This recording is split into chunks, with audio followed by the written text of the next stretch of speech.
Hey guys, it's Das. I am bringing the recap for our most recent war versus horses. It was an absolute fucking barn burner of a war, probably the most competitive we've ever been in. So let's take a look. We lost by 1 star. They were able to hang up 99.5% on us. Ouch. And a lot, the difference was their 3 for 4%, 3 for 4 on 11v11 triples. We rolled the dice with the anti-twos, and it bit us in the ass. That's okay. We had an absolute phenomenal war on our side, the best we've ever had. So we can't really hang our heads too low on this one. The horses showed up to play and absolutely kicked ass doing it. So it was thrilling. From beginning to end, we had just numerous stellar performances by people. So this is gonna be a little bit longer of a recap, but every person featured here deserves it. So let's dive right in with Randy, aka Racer. He ran 11, a 10, and a 9 this war. And I think he had this triple with his 10. He 6-packed, dipped with his 11, and I think he did pretty well with his 9. I can't remember off the top of my head. But it was a good war for him, and it was he's recently rejoined us after a stint away, so we're definitely happy to have him back. This was his kind of version of the Falcon. All 4 10v10s we're going to watch are Falcon hits of different varieties. That's because our 5th and final 10v10 triple that we had was a Sui Lalo, but it was the 8th hit on that base by yours truly. So out of respect for that many defenses, we're not going to look at it. So we just have Falcons. I apologize for that. But it was they were all quality hits, all a little bit different, all tweaked for the bases. This was a fresh hit triple by Racer on this base, which is great, but shame on you, Racer, for not bringing troops for those corner buildings. You will hear that same shame on all of these 10v10s. So again, next one, another Falcon. This was actually by me, and now I covered my buildings to start with. This was a cleanup hit. Throck hit this base fresh for 99%. So after looking at it for a bit, using an additional hit on it, we just made a couple tweaks and stuck with his original plan with just some minor adjustments, and it was able to get me the triple. So, while it has my name next to it, this was really Throck's plan that I put into motion, including the P.E.K.K.A, in addition to the Valks and the bowlers. The P.E.K.K.A is a Throck twist. It's one I've not used before. Obviously, I'm a fan of it after this triple. I need to ask him kind of where he got that from. But as you can see, it is just killing it. So I had some pocket hogs to take care of this outside Tesla as it's distracted, in addition to a Skelly spell for that back end Inferno, which is what caught Throck on his attack. And with just a couple small adjustments, you can see how many troops I had left over. So kudos to Throck for the great plan. I appreciate you letting me take the glory on that one. It's very selfish of you. Speaking of, this is his alt, Sly Fox.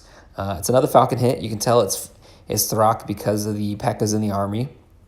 Again, no idea where he kind of found this affinity, as he's recently jumped on the Falcon train. But like I said, I'm a fan. So he is actually going to dump one of the traditional second heals for the Queen Walk Rage, which I actually really like. I kind of often have an issue with my Queen Walks on these Falcons, just having to use the ability early and, using all the spells diving through. I'm kind of an old school, and I like at least one spell for my Queen Walk. But anywho, he identifies a nice entry here, and this big old core just lets his bowlers gut the inside of this base. And they're just going to see, the double P.E.K.K.A is going to move through here, just soaking up the damage, tearing it apart. They make great tanks on this hit, and it's something you'll probably see more often from him and from us, because he's been pretty successful with it. This little back end loon was actually a nice touch, cleaning those two cannons on the backside. But shame on you, Sly Fox, Throck, for leaving the corner buildings up.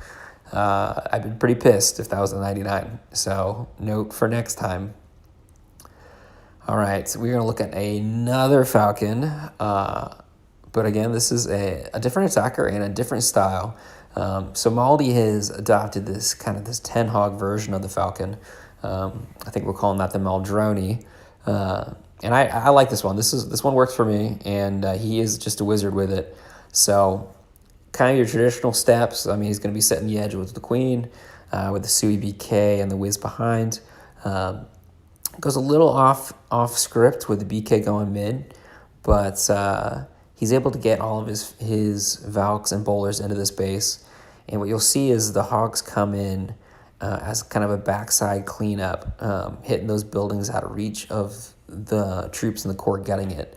And you can see how efficient that is. The springs were pretty good on this one. It flipped probably 6 of his 10 hogs, but it was still a good hit. I think this was a 2-hit cleanup for us. Like I said, we had 5 10v10 triples in this match, which is our best to date. So it was just, like I said, it was thrilling for getting it to end. Our 9s landed a 78% hit rate as we're going to start taking a look. And, it's just scouts galore. I think we were able to scout every single base this match, which was, again, it was a first. So, it sucks to lose, the best match you've ever played. But, it was a good one. Things are looking up for us. So this was a good one in the fact that it went off script, but he's still able to get it done. As you can kind of tell with the funneling, he was really wanting his AQ to walk in to meet the kill squad and go in the middle of this base with that healer support on these bowlers as well. But he doesn't panic. She walks out, and but he's still able to get it done. The bowlers and the king clear the CC. They get a good chunk of value, and that AQ by bouncing out, it's just staying alive. And look how many hogs. Look how many hogs he has up. It's stupid. I think the last 3 videos have had a mini swag to spell. So maybe we look at a name change, factor that into your name, Kevin, because it's pretty fucking ridiculous at this point. We're actually gonna look at 12, 14, 16, and 18. That's just kind of how the hits ended up with my picking them. Try to show a variety of attacks and attackers. Not too many people, same people in the same vid. But as we run a fair bit of alts. But this was a nice little classic witch slap from Boss Lady. When we first looked at all these bases, we noticed a lot of these were vulnerable to the witch slap.